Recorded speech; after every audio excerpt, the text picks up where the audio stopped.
raha. Ndani ya Yesu lazima tuwe na raha. Amen. Wakati huu sasa ni wakati wa kwenda kusikiza ujumbe wa neno la Mungu. Kabla ya kwenda kwenye neno la Mungu, nikupe maneno ya utangulizi. Tunapoenda kusoma maandiko matakatifu, tunazungumza na Mungu wetu moja kwa moja. Nikupe mfano mwepesi kueleweka. Wengi wenu mna simu. Ndani ya simu mnapokea message au ujumbe au SMS. Na anayekutumia ujumbe kwenye simu, unapoisoma umuoni kwa macho ya nyama, lakini maneno anayokuelekeza una uhakika ya yule aliyetuma kwamba ni yeye. Ukipata maagizo kwenye simu ile, unayatimiza sawa sawa ilivyoandikwa message kwenye simu yako. Uongo kweli? Kweli. Tunaposikiliza neno la Mungu tunapata message kutoka mbinguni. Anayesimama mbele yako sio msemaji, isipokuwa tunasoma ujumbe ulioandikwa na Mungu kutoka mbinguni kwa ajili ya maisha yetu na kwa ajili ya maisha yangu pia. Kwa hiyo tunaposikia lazima tukayatende sawa sawa na alivyotuagiza, kama unavyofanya ujumbe unaopokea kwenye simu yako. Na wengi wanaibiwa kwenye simu kwa message. Anakuta message anasema hiyo pesa itume kwenye namba hii. Kwenye ile namba nyingine haipatikani, lakini tuma kwenye namba hii na jina linatoka hili. Alafu mtu huyo ana uhakika na yule aliyemtumia message anatuma pesa, kumbe kaibiwa. Sasa kama una uhakika wa message za kawaida za simu zako, uwe na uhakika na message tutaenda kuisikia kwa ajili ya maisha yetu ya ndoa katika ulimwengu. Amen. Bwana apewe sifa sana. Nitaenda kuomba kabla ya kusoma neno la Mungu. Baba yetu na Mungu wetu, wewe uketie mahali pa juu palipoinuka, sifa na utukufu tunavirudisha kwako kwa sababu umestahili. Kusanyiko hili ndiwe uliotuwezesha kufika mahali hapa kwa ajili ya kwenda kushuhudia, kusherehekea ile taasisi ulioiandaa, taasisi ya uumbaji kupitia mume na mke. Pale ulipoumba ulimwengu ukaona ya kwamba lazima ukaliwe na wanadamu. Wanadamu wataongezekaje? Ndipo ulipoandaa mume na mke kwa ajili ya kuendeleza uumbaji wako. Asante Bwana Yesu, tunapoenda kusikia maneno yako matakatifu, Baba ukawe mwalimu. Roho Mtakatifu simama mwenyewe ukituelekeza, ukitufafanulia, ukituonya na kutukemea pale tunapokosea. Tuko tayari kusikia, kupokea na kufanyia kazi yale yote ambayo Baba unaenda kusema na sisi. Katika jina la Yesu ninaomba na kushukuru. Amen. Ndoa ni taasisi ya uumbaji ambayo ilianzishwa na Mungu mwenyewe bustanini Edeni. Sasa nitaenda kusoma maandiko, naomba univumilie. Kitabu cha Mwanzo sura ya 2, nitaanza ule mstari wa 18 mpaka 24. Alafu pia tutaenda kusoma kitabu cha Waebrania sura ya 13 ule mstari wa 4. Mwanzo 2:18, Biblia inasema hivi: Bwana Mungu akasema, si vyema huyo mtu awe peke yake, nitamfanyia msaidizi wa kufanana naye.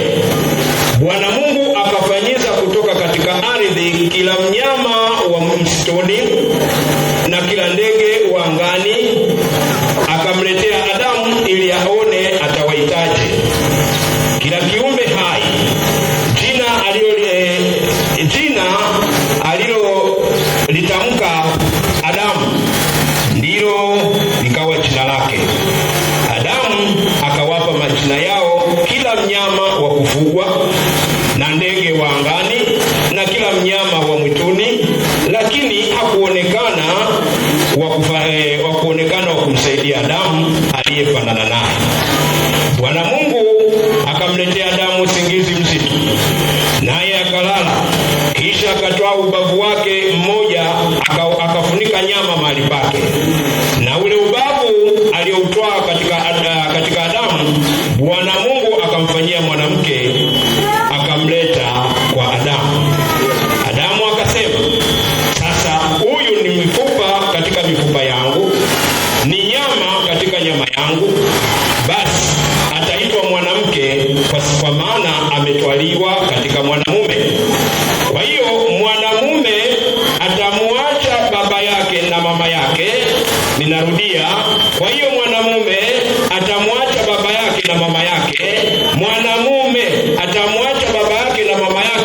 naye ataambatana na mkewe, nao watakuwa mwili mmoja.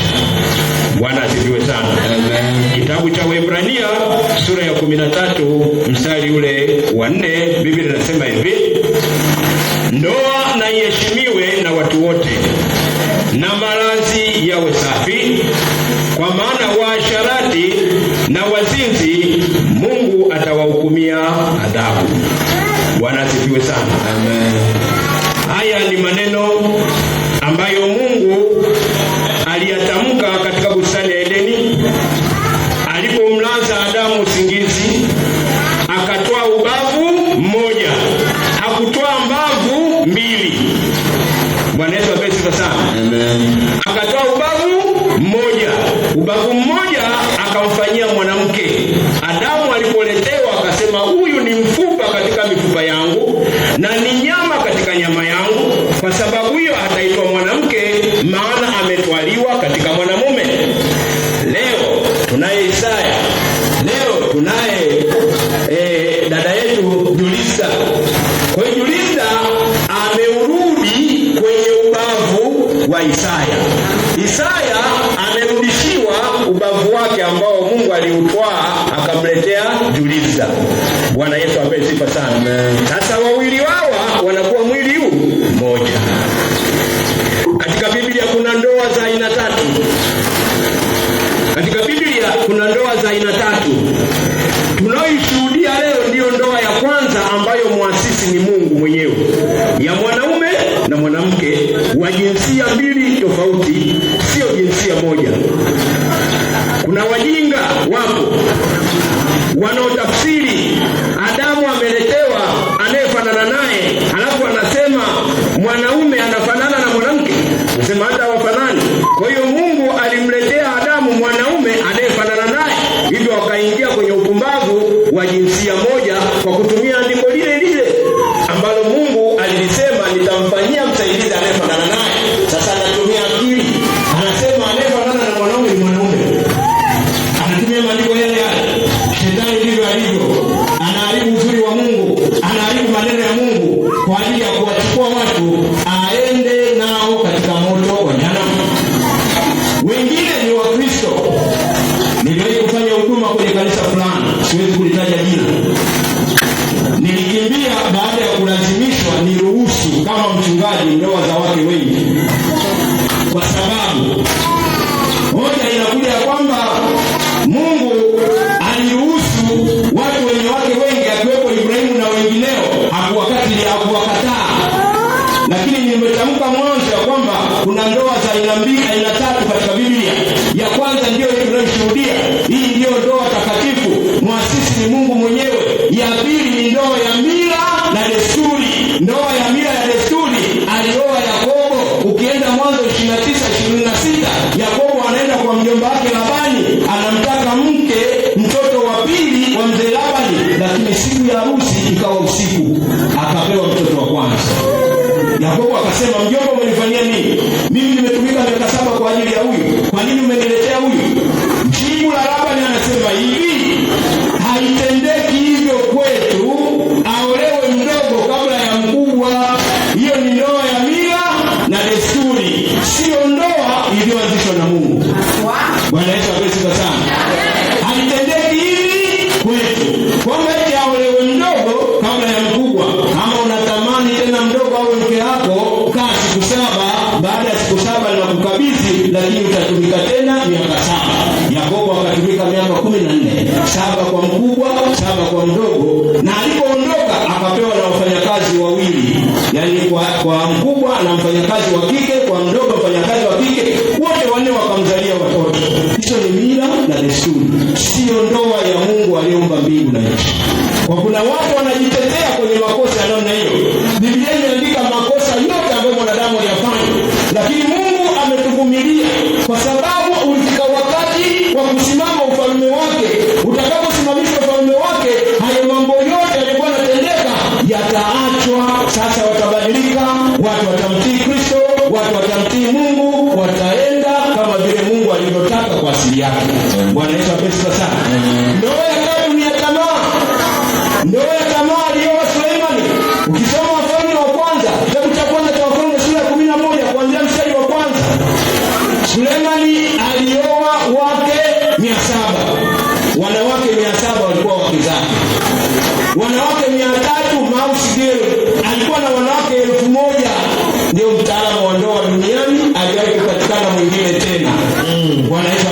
sana. Lakini alipomtumikia Mungu akasema yote hayo ni ubatili mtupu na kujilisha upepo. Bwana Yesu asifiwe sana. Haleluya. Hizo ndio ndoa ziko kwenye Biblia. Lakini ndoa thabiti, ndoa takatifu ni ya mume mmoja, mke mmoja. Mungu akikufundisha ndoa nyingine zaidi hapo, mkimbie huyo mtu. Bwana Yesu asifiwe sana. Na waovu wote utetezi wanaupata kwenye vitabu vya Agano la Kale, hawana utetezi kwenye vitabu vya Agano Jipya. Agano Jipya ndio wakati tulionao sasa. Ni wakati wa Yesu Kristo mpaka mwisho wa dunia. Amen. Haleluya. Amen. Kitabu cha Matendo sura ya 17 mstari wa 30 na 31. Biblia inasema nyakati zile za ujinga Mungu alijifanya kama haoni, lakini sasa anataka watu wote wa duniani kote tuache, tutubu, kwa sababu ameweka siku atakayoiweka hukumu kwa watu wote. Bwana asifiwe sana. Usije ukadanganywa kuwa na wake wengi. Ni maandiko yamekuruhusu. Huyo ni shetani anayekutafsiria upotofu wa maandiko ambayo Mungu alitaja maovu ya wanadamu, anayachukua maovu yao kuyahalalisha iwe ndio kweli yenyewe. Leo kuna watu wanahubiri habari hizo kwamba ndoa za wake wengi sio makosa. Ndoa tulionayo ya Isaya na Julida ni ndoa ya mume mmoja, mke mmoja. Haleluya. Kitabu cha Malaki sura ya 2 mstari wa 15 na 16. Mungu anachukia kuachana. Unapotafuta ndoa usifanye makosa. Bwana Yesu asifiwe sana. Ukikosea ndoa hakuna marekebisho. Ukikosea kujenga, injinia atavunja matofali yote, ataseti upya nyumba. Lakini ndoa ukishaiharibu imeharibika milele. Bwana Yesu asifiwe sana. Na usije ukadanganyika, maana watu wanadanganyika pia kwamba mwanamke akikosea, mimi mwanaume basi nina uhalali wa kumwacha, lakini mimi nikikosea eti mwanamke ndio anibembeleze baadaye, alafu anasema mimi nitaoa mke mwingine kwa sababu yule hakuwa mke halali, hakuwa ubavu wangu. Alia kwamba kuna makosa aliyafanya mwanaume, mwanamke akayavumilia, lakini alipoona kosa la mwanamke akamwona mwanamke hafai, yeye ndio anafaa. Haleluya. Naongea na Isaya. Kama ulimuona Julisa kwa sura yake nzuri, kama ulimuona ana makalio makubwa, kama ulimuona na rangi yake nyembamba, ukafika wakati vile ulivyoviona havitakuwepo, au katika wakati ulivyoviona vile utavizoea. Sasa wakati huo unaanza kutafuta vingine, utakuwa umeingia jehanamu ya moto. Unachotakiwa kufanya ni kuomba msamaha endapo umekosea kwake, na yeye akikukosea akuombe msamaha. Kuna mambo matatu au manne ya muhimu katika ndoa. Bwana asifiwe sana. Kuna neno karibu. Julisa, mume ameenda kuhangaika huko, anarudi na jasho linamtoka, hana hata senti 5. Mtie moyo, mwambie karibu mume wangu, leo tumekosa, kesho tutapata. Sasa kuna wale wengine nasema, mwanaume gani wewe uhangaiki? Mbona unamwangalia baba fulani anamfanyia hivi mke wake, lakini wewe? Hiyo itakuwa ni mbaya kwenye ndoa. Kwa hiyo mpe pole, habari za kazi, pole mume wangu, hakujafanikiwa, Bwana yupo, kesho ipo, tutafanikiwa. Bwana Yesu asifiwe sana. Umemkosea, anakuambia umenikosea 1 2 3, mwambie samahani mume wangu, naomba unisamehe.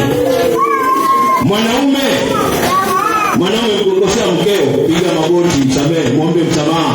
Wanaume hawapendagi, anasema mimi nikipiga magoti kwa mke wangu, mimi sasa mwanaume nani kwenye nyumba?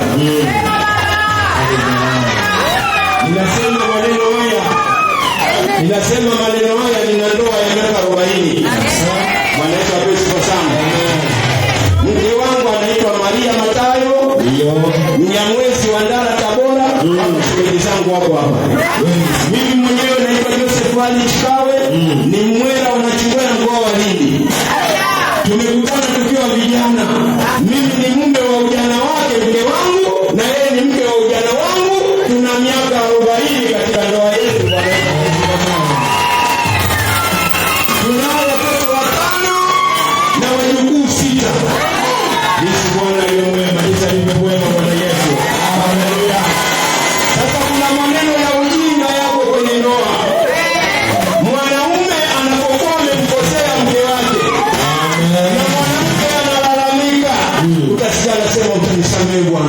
unajua shetani alinipitia. Sasa kama shetani alikupitia, mlikubaliana. Ni nani anayempitia mwenzake pasipo kukubaliana? Yupo? Haiko. Nyinyi sio mnakubaliana tukutane stendi na rafiki yako na ndugu yako? Ndio. Sasa shetani alikupitia, mlikubaliana mkutane hapo ndio akupitie mkafanye ujinga. Kwa hiyo kitu hakipo. Alafu baadaye unasema mke wangu utanisamehe, unajua hata kabatini vikombe vinagongana. Sasa nataka nikuambie Isaya, nataka kuambia Julisa, kabatini vikombe havigonganagi hata siku moja. Kabatini vikombe vinagonganishwa. Ukilisukuma kabati, ndivyo vikombe vinasogeleana, vinagonganishwa. Haleluya. Jambo lolote utakaloliona itilafu kwa mke, ujue katikati kuna adui anataka kuharibu. Usikubaliane na jambo hilo kabisa. Siku moja katika ndoa yetu, kijana mmoja, wakati kijana mwenzangu aliniambia, shemeji nimemkuta, wakati nilikuwa naishi Mikocheni. Akasema mbona shemeji nimemkuta Msasani? Nikamwambia mimi nimelala naye mpaka asubuhi. Sasa unajuaje mazungumzo yetu? Upumbavu baki huko huko. Kama ameenda Msasani haikuhusu. Umemkuta wapi haikuhusu. Kuna maneno ya wambea. Haleluya. Amen. Kuna mtu alikuwa anampenda Julisa. Alikuwa anamfukuzia. Akajua nitampata. Bahati mbaya kampa kwake anakuta iko na Isaya. Na kuna mtu alikuwa anamtafuta Isaya. Unajua hata wanawake hao wanatamaa ujue. Ni wanaangaliaga macho hivi, wanaona vijana kaulamba mkanda nje, namna alivyo anasimu angekuwa maumia kama wanazo. Kuna walikuwa wanamfukuzia Isaya, hata leo wamekosa Isaya yuko na Julisa. Hao watakuja kukuletea fitina. Hizo fitina usizikubali. Mtii mkeo, muamini mke wako. Hapo ndoa yenu itakuwa nzuri na baraka za Mungu mtaziona. Bwana Yesu asifiwe sana. Amen. Ndoa inapatiwa certificate kabla ya mitihani. Leo tunatoa certificate. Unajua certificate inatolewa ukishafanya mitihani, ukishasoma, umeulizwa maswali, umefaulu ndio unapata cheti. Ndio. Lakini ndoa inatangulia cheti, alafu mitihani inakuja. Ile cheti maana yake hakuna mtihani utakaofeli katika maisha yako yote. Hakuna mtihani utakaofeli. Ndio maana tunatanguliza ndoa. Na tunatanguliza cheti. Na mwimbaji mmoja hapa ameimba, "Basi tukifunga fungo yenyewe tunatupa. Hakuna kufungua." Bwana Yesu asifiwe sana. Haleluya. Umempenda Isaya, umempenda Julisa, mpende mpaka mimi nikwambie sasa hivi mke wangu nampenda kuliko wakati ule tulipokutana tukiwa vijana. Yaani sasa hivi mapenzi ndio yameongezeka kabisa. Wakati ule nasema mimi nikikuona nikinywa maji na kuona kwenye kikombe. Wakati tulikuwa tunaanza namuona kwenye beseni sio kwenye kikombe. Mwendelee kuona kwenye kikombe. Sasa umuone kwenye beseni, ukienda kuoga muone, ukienda kuchota maji muone. Haleluya. Makofi na vigelegele kwa Yesu. Bwana Yesu apewe sifa sana. Amen. Haleluya. Amen. Sasa tunaenda kukamilisha baada ya neno la Mungu. Narudia tena, haya maneno ni Mungu ametamka kwamba kuachana hakupo. Ukimwacha mwenzio wewe ni mzinzi tu. Hata kama ungejifariji kwa namna gani nyingine yoyote, wewe unabaki kuwa mzinzi tu.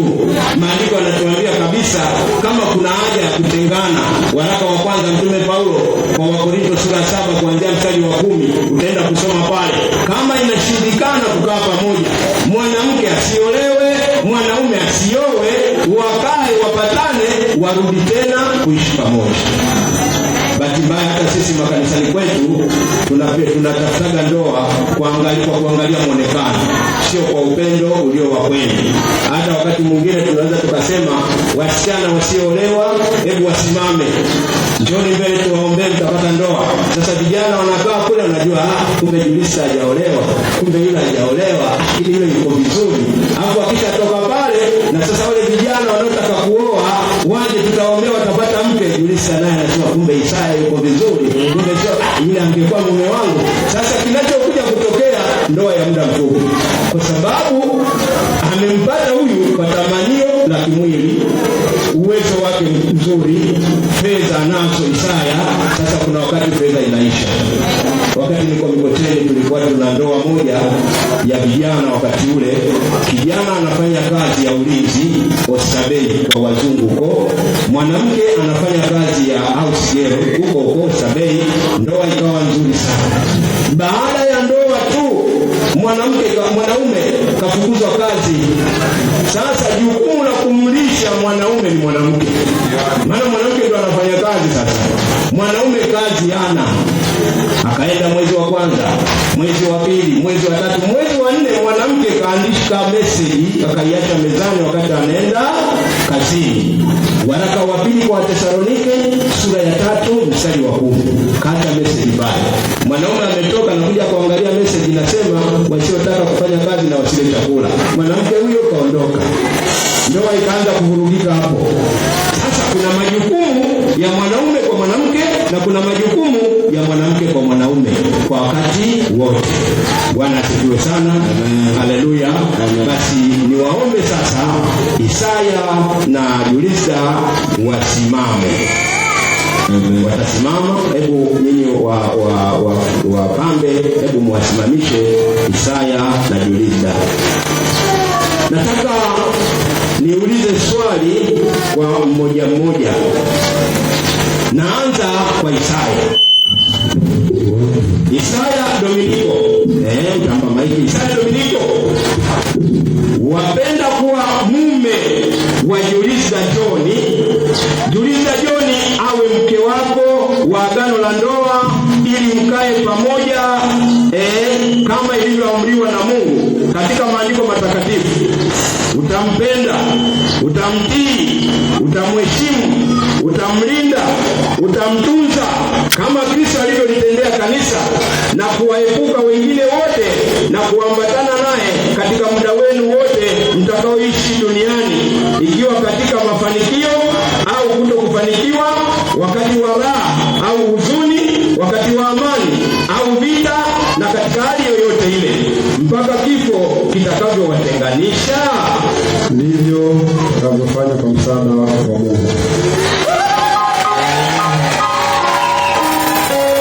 Yulisa John, unapenda Isaya Dominiko awe mume wako, mume wa maisha yako, mume wa agano la ndoa hili, mkae pamoja kama ilivyoamriwa na Mungu katika maandiko matakatifu. Utampenda, utamtii, utamheshimu, utamlinda, utamtunza kama Kristo alivyolitendea kanisa, na kuepuka wengine wote na kuambatana naye katika muda wenu wote mtakaoishi duniani, ikiwa ni katika mafanikio au kutokufanikiwa, wakati wa raha au huzuni, wakati wa amani au wa vita, na katika hali yoyote ile mpaka kifo kiwatenganishe. Ndiyo, nitafanya hivyo kwa msaada wa Mungu. Hayo makofi yenu nyinyi mna wivu.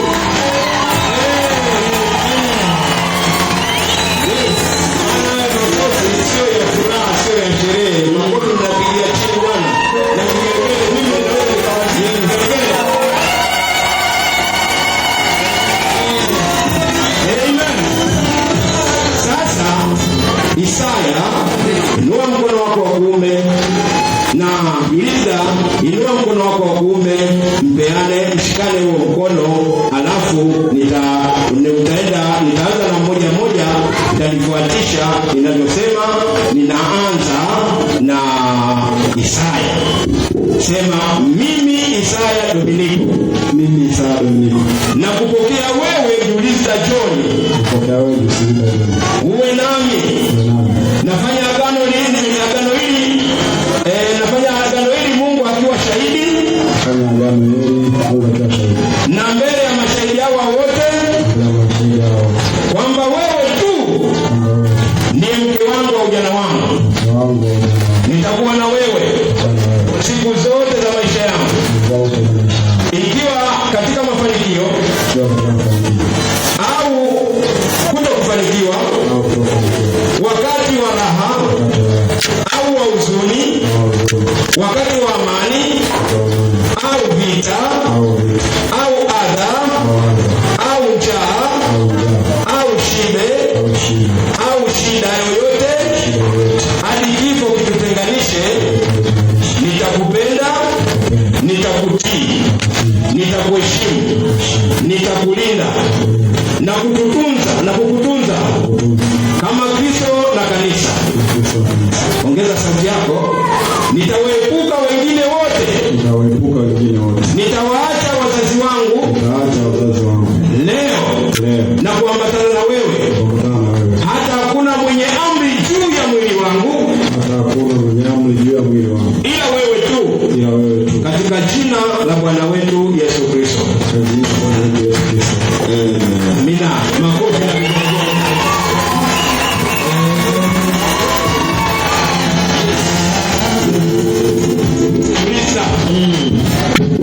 Sema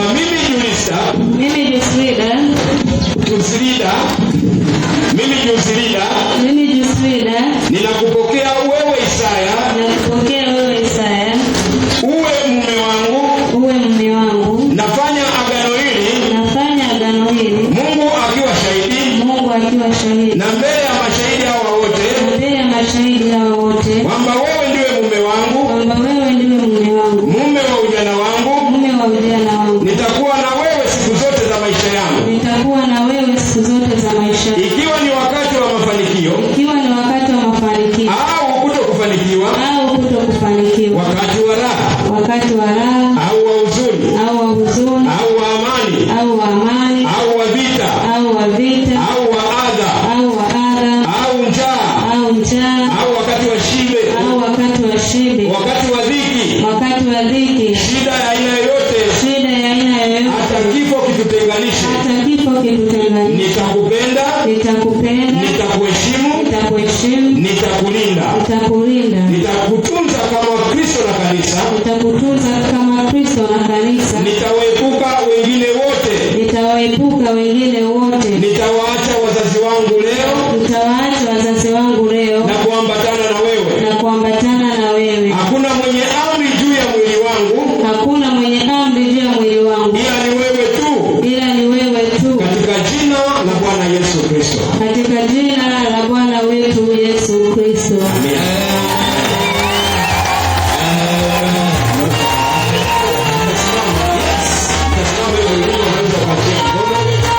Hapa nataka niseme neno.